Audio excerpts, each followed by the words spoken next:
Hello and welcome once again to the Dr. Zeero Xiron Free Magic Secret Show, where we investigate all forms of magic. We make cool music using Suno and then post it as the Zeero Xiron Orchestra. We put out a book here called Apex Unhinged. Came out a little bit ago. Just Google it. You'll find it. And we talk about all kinds of things and stuff, make all kinds of commentary on things that are going on in the occult world or things that people are talking about on different social medias and such. And I was just sitting here today and, I was mulling over what are my top 10 favorite films of this decade so far. And, when I cobbled together my list, here, I'll put it like this. A lot of these films would not make a critic, like a serious fancy pants critics, ultra analytical list. They'd just be like, yeah, right, whatever, buddy. But I like what I like. And the thing is, my opinion, I'm a guy, I study film. I've seen an awful lot of stuff. I've worked on making all manner of independent features and worked on all manners of video and television production and this. So I know a thing or two about the ensemble, the entire ensemble that a film is, right? The entire product. And when I watch a film, I go for the entire product as opposed to just like, did I like the story or did I like the end result in a really superficial way? So, you can say whatever you want about my opinion. But I came up with a list of some, and I did want to get back to the subject that I think that my second favorite film is Joker 2, Folie et Deux. And I feel it's a misunderstood masterpiece. It has its flaws. It has its missed opportunities. But this is like a universally hated film that I am absolutely assured and convinced that, 30, 40 years from now, it's going to be a cult classic. It's going to be all the people who see it completely disconnected from their experience with the first film, of their experience waiting to see like a Joker movie. And I watched it again for, I think, the 8th or 9th time, actually, the other day. And I noticed a bunch of other details that I did want to bring up. So I'm going to actually talk at length about Joker 2. So hold your horses. But I just wanted to bring up some other contenders of films that I thought were great so far. And number one on my list, I think my favorite film I've seen this entire decade so far is Babylon. And I'm surprised how many people haven't seen it. Now, the thing with Babylon is that it had a really generic, underwhelming advertising campaign that was not timed very well. And this is a movie that they dumped out on the Christmas season, expecting that it would garner a bunch of awards at the Academy Awards, which it did not, because the subject matter of the film, it really juggles lowbrow humor and highbrow humor all at once. And it's, again, another misunderstood film. And furthermore, the weekend it came out, there was a major ice storm and frozen just shit weather for the entire United States the weekend that it came out. So nobody could even really travel to the movie theaters. A lot of places were closed down, in all kinds of areas of the United States. So it really just crippled it. And then it got really mixed reviews, if not more negative. But, if a critic hated this movie, they really, really hated it. And they were very vocal about it because it's like they understood the film without quite understanding that they were supposed to walk away with what they understood, which is the hallmark of something great. And my point is that, superficially on paper, it's a story. It's supposed to be a love letter to 1920s silent film era Hollywood. But the truth is, it's more like Boogie Nights, where it's a bunch of ragtag characters on their way up. It's very, very Boogie Nights. And if you've seen Boogie Nights, it on paper, it looks like it's a bunch of people working in the porn industry, and it's about that. in the 1970s. But the truth is that's just the device to plant all these really bizarre ragtag characters and their adventure with each other. So Babylon does the same thing. Like, it's superficially about 1920s Hollywood, but it's really about the main characters. And it comes off like a Marx Brothers film a lot of the time. That sort of humor, and that sort of energy to it, and that sort of rhythm. And it's very original, and some people didn't like it, whatever. I also wanted to bring up weapons, which I'm assuming you saw. Nosferatu was also really, really great. And I'm trying to think of some other films that came out this decade. And I would put The Suicide Squad on that list too. Not obviously not the shitty one with Jared Leto, the sequel that James Gunn did. Another film came out in the summer of COVID, so it got wiped out at the movie theaters, and they released it on HBO Max the same day. So they basically it cut into its commercial success, and we didn't get a third one, but the second one is just awesome, for what it is. So we have to talk about Joker 2 once again, a film that so many people passionately hate, and I will passionately fight to the death, speaking the glories of. And the question is, why? Well, first off, there's no other film like it in the history of cinema. Secondly, it's an anti-musical, and no one has ever made an anti-musical before. And it's like the all the musical numbers come at odd times.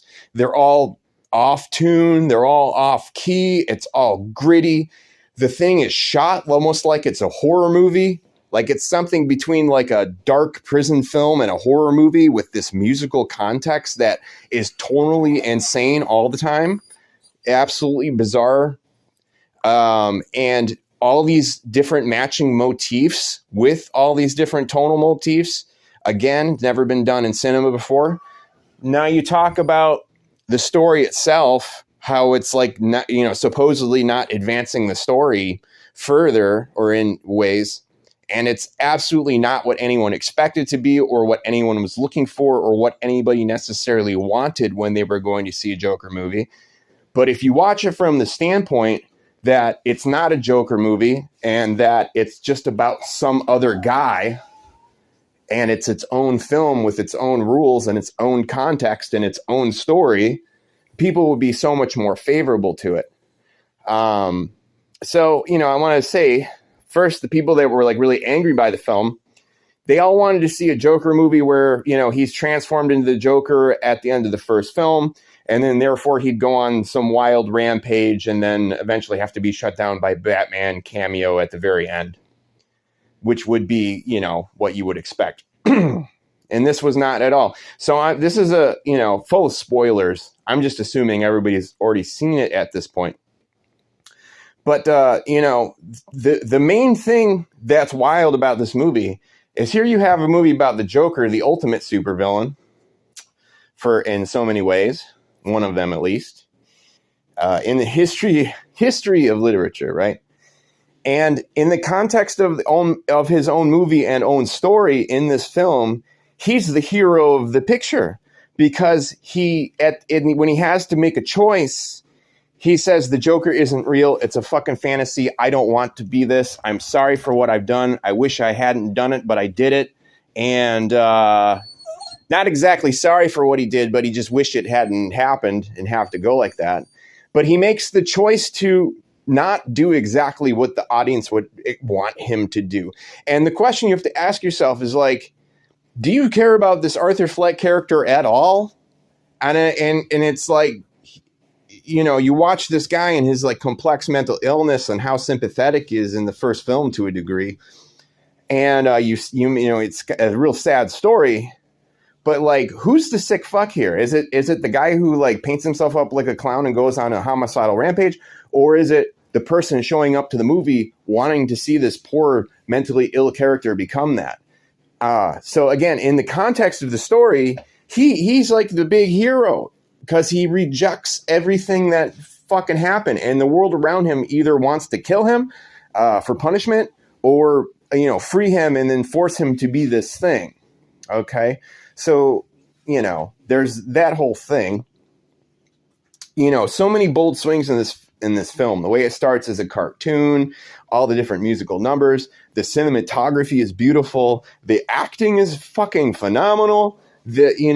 People just didn't like the screenplay and the story.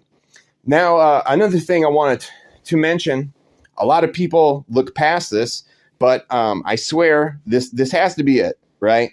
And if I'm just wrong and I'm reading into this wrong, but here's my understanding is that Harley commits suicide halfway through the movie. And then the final scene where she's on the steps, she's a hallucination of his. And I'm going to tell you why, okay? So we already know that the Joker in the previous film, he was like imagining his relationship with the African-American woman, And so Harley was real. He did meet her in the place and all that.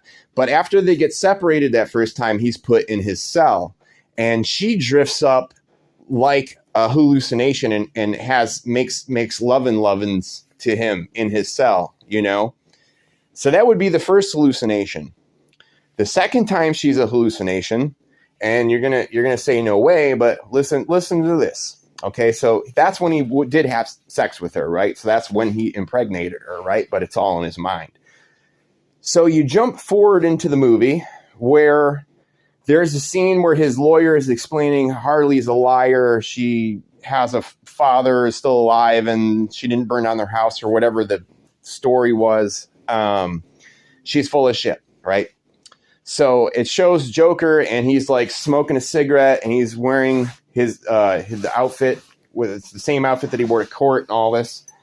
So then it cuts to this scene where Joker and Harley come out in an imaginary scene, right? And they're like dancing on stage, and that's the one where she shoots him in the gut when they're like, "Oh, we aren't giving the people what they want." I think that's the scene. So immediately after that, it cuts to him back in the prison courtyard, and he's sitting on the bleachers that the cops sit on with one of the other cellmates. And it doesn't make any sense because the cops would never allow that to happen. They would never be so like okay with it. And the fact that like Joker is like pointing his finger like he has a gun and the other guy too, and they're shooting with their fingers, the cops would be beating the shit out of them. It wouldn't make any sense. So then it goes to the scene where Harley meets with Joker and says, "I'm pregnant. I just moved into your old house." And she draws the smiley face on the window, right? And then he smiles with it. Immediately after that scene, they cut to him back in his cell wearing the exact suit that I mentioned, still smoking the cigarette and dancing around like in his weird thing. And this signifies that he never left the cell. It's very, very deliberate. It would make absolutely no sense to cut back to the past like that, wearing the exact same shirt and suit and everything. It would be totally disjointed and make zero sense whatsoever. So that right there, Harley was never pregnant. She never lived in his fucking house or lived in his apartment or whatever the fuck. Okay, so then later in the movie, you move forward, and then there's the scene where Joker says, "I don't want to be Joker." Harley goes back to wherever she goes and then puts a gun to her head, and then it cuts away. And it's when he's like singing to her on the phone. And then we never see her again until the very, very end of the film where she's on the steps. And if you notice, if you look closely, I swore that if you look at like the way that the film is shot and they show like the staircase at like a farther away angle, it looks like she isn't there in one of the shots, which is kind of intentional in my opinion.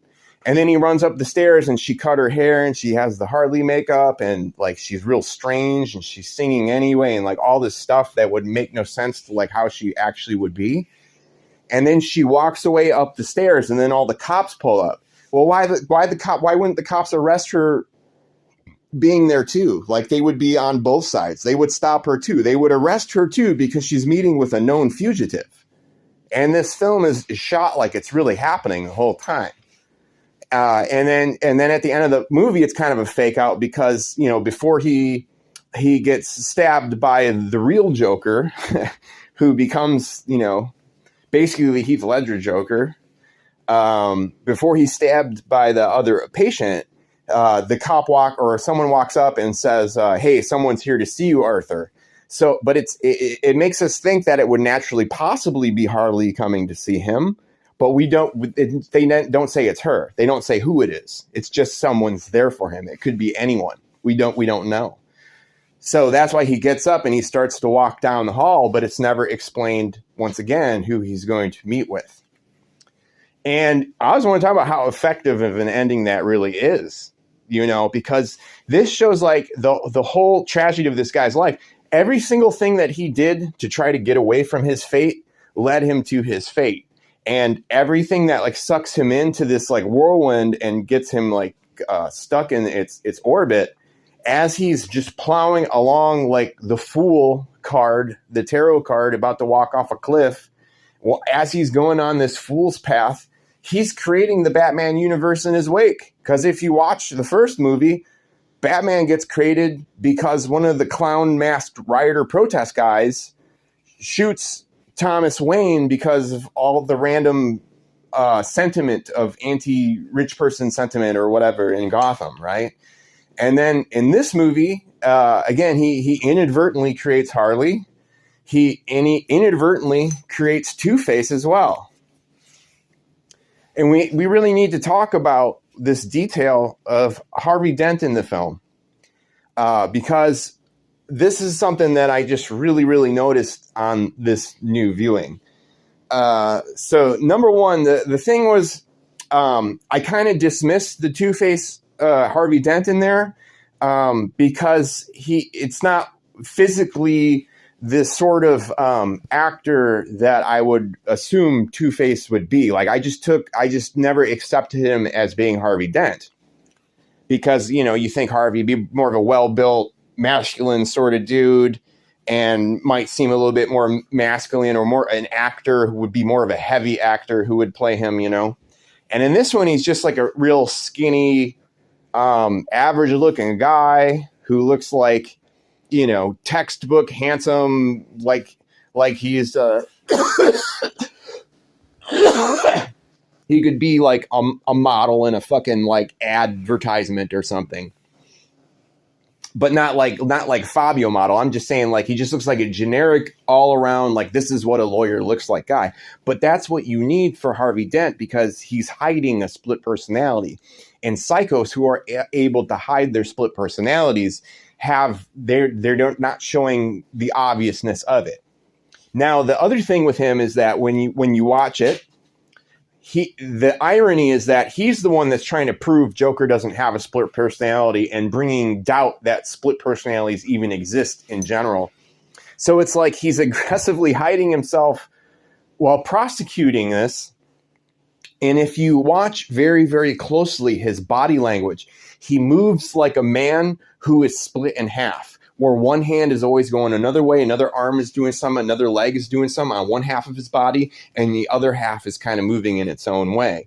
And it's very, very deliberate, and it's very, very obvious in the final scene, because at the last scene with Harvey, when he's just normal, he says, we rest our case, right? But the way he says we is not like the state. He says it with the authority of like we as in people. He says, we rest our case, And when he does that, he does what I'm talking about, this very bizarre movement where like half of his body is one way, the other half is another. And he does this weird shit where he fixes his coat and fixes his belt real quick before he sits down.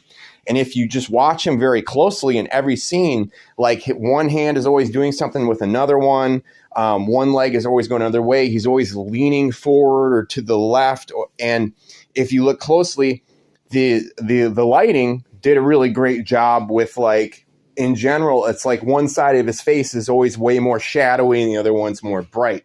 He constantly has a heavy contrast that's going on.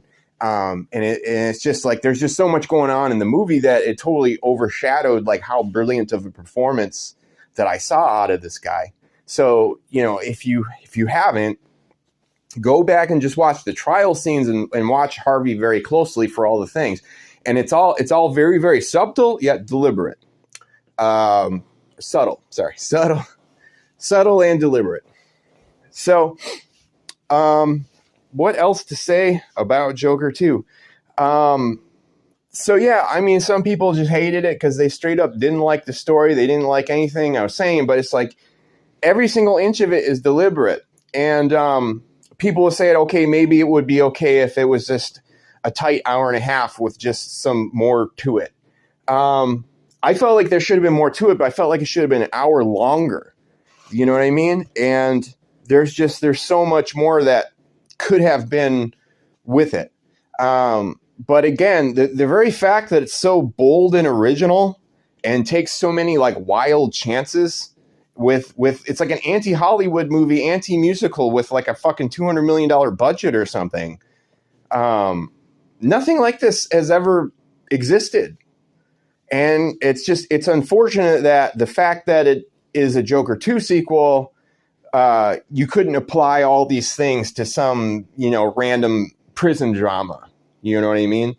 Because if somebody had just made a standalone film about a mentally ill person in prison and met this woman like this, you could have sandwiched Joker 1 and Joker 2 together and made one long film out of it, a 3-hour film. But if it was like I said, something else, he wasn't the Joker. He was just some clown or something. People would rave about it. It would be instant classic. But so I'm just one of the people who are passionately defending this movie. And if you say you're full of shit, Dr. Zero, you say Zeero Xiron, Joker 2 sucks. No matter what you say, Joker 2 sucks. Well, Quentin Tarantino is on my side. He's a hardcore fan. And John Waters is also on my side. And he's a hardcore fan. And both these fucking guys know what they're talking about when it comes to making a quality production. Because, you got to think of the whole film. I mean, like, how much goes into a film?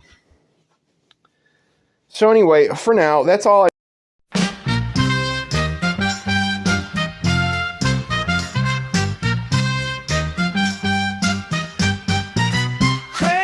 crayons and coloring books, multicolor construction paper, playing cards, missing jokers, free meals 3 times a day.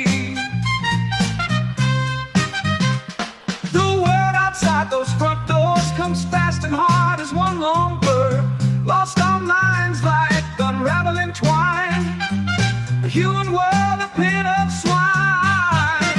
Oh, psych ward, glorious psych ward, envelop me in your warm embrace. Oh, psych ward, magnificent psych ward, the outside world is a rat race. Tank, it always begins. One by one, they are dumped in.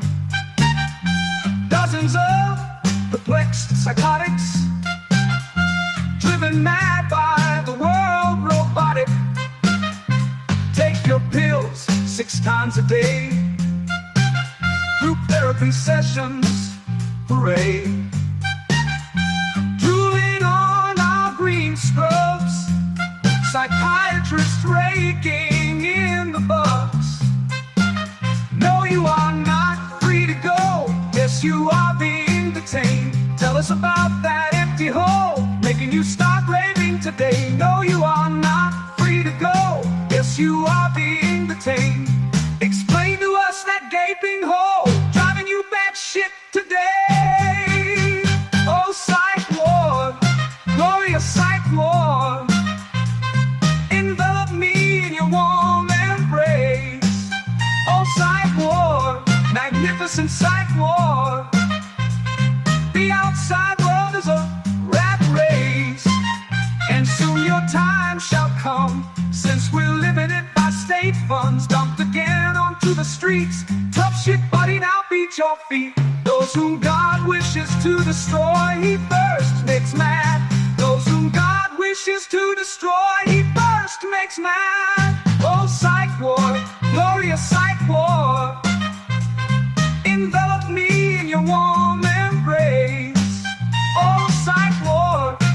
magnificent psych ward.